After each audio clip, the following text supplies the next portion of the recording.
लेकिन ये खून आपके दरवाजे तक पहुंच गया, लेकिन ये खून आपके दरवाजे तक पहुंच गया, ये मेरे दरवाजे तक पहुंच गया। आप सब तैयार रहिए। कहानी मुसलमान से शुरू हुई थी, अब इस देश में कोई महफूज नहीं है, लेकिन तैयार रहिए, बहुत हिंसा होने वाली है। कहीं जाति के नाम पे होगी, कहीं दलित मारा जाएगा, और मुसलमान तो मारा जा ही रहा है। आपका कमल कीचड़ और पानी में नहीं खिल रहा है, ये आग में खिल रहा है। आग लगाते हो और वोट की फसल काटते हो। आज दंगा करने वाले को पता है कि मंत्री पद उसके लिए उपलब्ध है। और बड़ी संख्या में मैं कैमरा देख रहा हूं, इसमें से ज्यादातर कैमरा वायलेंस फ्री इंडिया चाहते हैं, लेकिन कुछ कैमरे ऐसे भी हो सकते हैं जो ये सोच रहे हों कि कुछ मिले मसाला यहाँ से कि शाम की डिबेट कराई जा सके। इस समाज के मानस में हिंसा हमेशा रही। एक हम पढ़ते थे, वैदिकी हिंसा हिंसा न भवति, यानी जो बड़े लोग हैं, और आप जानते हैं कौन बड़े लोग हैं क्योंकि उनका चरित्र आज भी नहीं बदला, अगर उन्होंने हिंसा की तो वह हिंसा नहीं है। लेकिन किसी गरीब ने, किसी वंचित ने, किसी दलित ने, किसी पिछड़े ने 4 थप्पड़ खाने के बाद एक बार हाथ पकड़ लिया तो वो हिंसा हो गई। तो हिंसा की पूरी परिभाषा को भी देखना होगा। एक छोटी सी कहानी से शुरू करता हूं, बहुत 2-4 मोटा मोटी चीजें बोल करके। एक राजा था, उसे आग लगाने का बड़ा शौक था। उसे हरियाली अच्छी नहीं लगती थी, वो आग लगाता था। और कमाल थी कि उसके पास बाकी चीज की कमी हो जाए, एक जेब में पेट्रोल और दूसरे जेब में लाइटर हमेशा हुआ करता था। तो लोग उससे प्रयोग करवाते थे, देखो यहां आज तक कभी आग नहीं लगी है। तो राजा कहता था मुझे 15 दिन का वक्त दो, मैं यहां आग लगा के दिखा दूंगा। राजा के दरबारियों को भी लगा कि राजा को आग लगवाना बड़ा पसंद है, तो दरबारी लोग भी आग लगाने और लगवाने लगे। उनके पास भी पेट्रोल और लाइटर पहुंचने लगा। अंग्रेजी में एक शब्द है पायरोमैनिएक, वैसा व्यक्ति जिसको आग लगाने का शौक। हमारी पूरी राजनीति इस पायरोमैनिएक नाम के जंतुओं के हाथ में आ गई है, जिन्हें शांति पसंद नहीं है, अमन पसंद नहीं है, जो विदेश जाकर के कहेंगे वसुधैव कुटुंबकम, लेकिन देश की धरती पर अपने कुटुंबों के बीच में आग लगाएंगे। कोई कहते थे जितना कीचड़ फैलाओगे कमल खिलेगा। आपका कमल कीचड़ और पानी में नहीं खिल रहा है, ये आग में खिल रहा है। आप आग लगाते हो और वोट की फसल काटते हो। मणिपुर की आग को देख के आया हूं, गुजरात की आग देखी है। आप सब तैयार रहिए, ये वायलेंस फ्री इंडिया हम सब चाहते हैं, लेकिन तैयार रहिए, बहुत हिंसा होने वाली है। कहीं जाति के नाम पे होगी, कहीं दलित मारा जाएगा, और मुसलमान तो मारा जा ही रहा है। आपकी कोशिश सिर्फ चुनाव जीतना नहीं होना चाहिए। अब क्या करेंगे, एक पार्टी है, उस पर थोड़ा भरोसा होता है, वो भी वैसे दिखने लगती है। जब तक हमारी राजनीति में इन बाबाओं का प्रेजेंस होगा, सुबह शाम ये बहस हुआ करेगी, तब तक आप वायलेंस फ्री समाज बनाने की कल्पना ना करें। उसको व्यूअरशिप कौन देता है?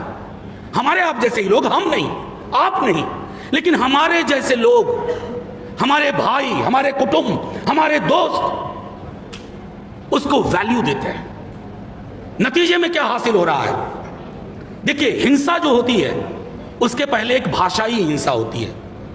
जुबान देख लीजिए लोगों की, किस तरह की जुबान से बात होती है। मैं नहीं कहता कि पहले दंगे नहीं होते थे, पहले भी होते थे। जब हम छात्र जीवन में थे तब भी दंगे होते थे। मैं रांची में पढ़ता था, रामनवमी के दौरान दंगे की आशंका होती थी, रांची और जमशेदपुर में, लेकिन तब दंगा करने वाले सहमते थे। आज दंगा करने वाले को पता है कि मंत्री पद उसके लिए उपलब्ध है, वो दंगा करेगा, उसकी पॉलिटिकल प्रीमियम बढ़ेगी। दंगा और हिंसा हमारे समाज में नॉर्मलाइज हो गई है। आपने करोड़ों की तादाद में ऐसे मानसिक रोगी इस देश में पैदा कर दिए हैं।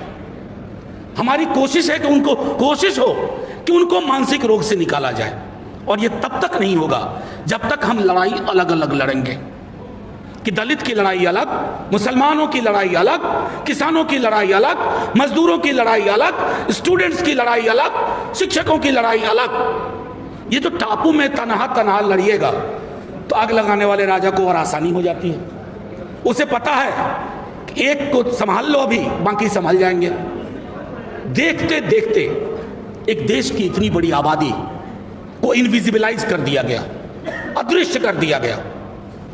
पॉलिटिकल पार्टीज भी चुप रहना शुरू कर दी, करे यार ये तो ठीक नहीं है, इस पर ज्यादा मत बोलो, वो वोटर नाराज हो जाएंगे। पॉलिटिकल पार्टीज का काम ये भी होता है कि आप एडुकेट करिए, अपने लोगों को बताइए। असल में दिक्कत हुई है बीते दिनों में, ये जो ब्रांड मेकर्स और आ गए हैं पॉलिटिक्स में, तो उन्होंने कार्यकर्ताओं को खत्म कर दिया। अब किसी भी पॉलिटिकल पार्टी को नॉर्मली कार्यकर्ता नहीं चाहिए। वो कहीं विदेश से पढ़ा हुआ कोई एक बंदा आएगा, उसके साथ 15-20 लोगों की टीम होगी और वो पीआर का काम देखेगा।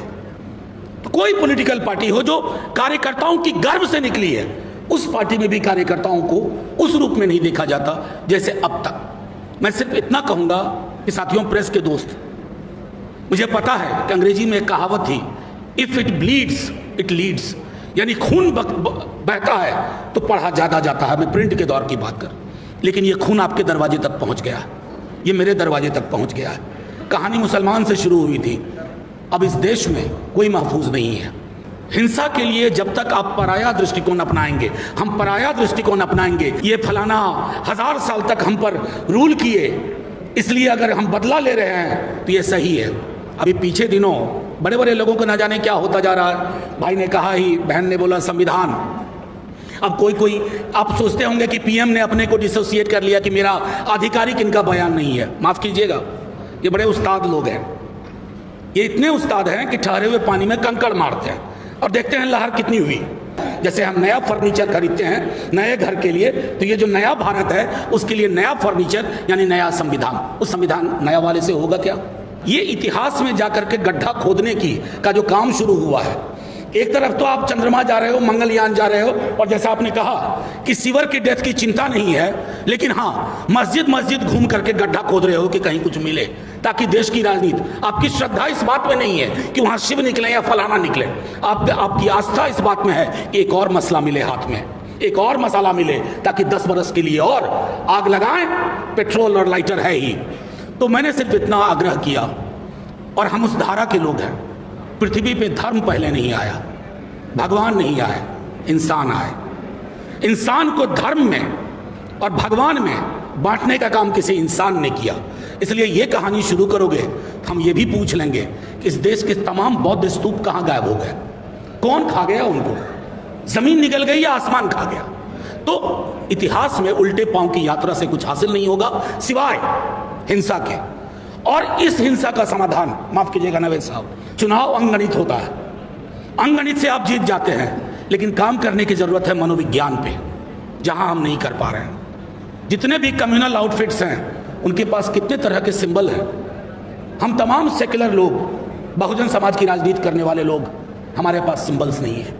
हम अपनी राजनीति करना जानते ही नहीं और ना सीखना चाहते हैं। पीआर एजेंट्स के हाथ में अपनी राजनीतिक किस्मत हमने दे दी है। जब तक उनके हाथ से वो किस्मत की चाबी नहीं लेंगे, हिंसा मुक्त समाज नहीं होगा। जय हिंद, जय भीम, जय भारत।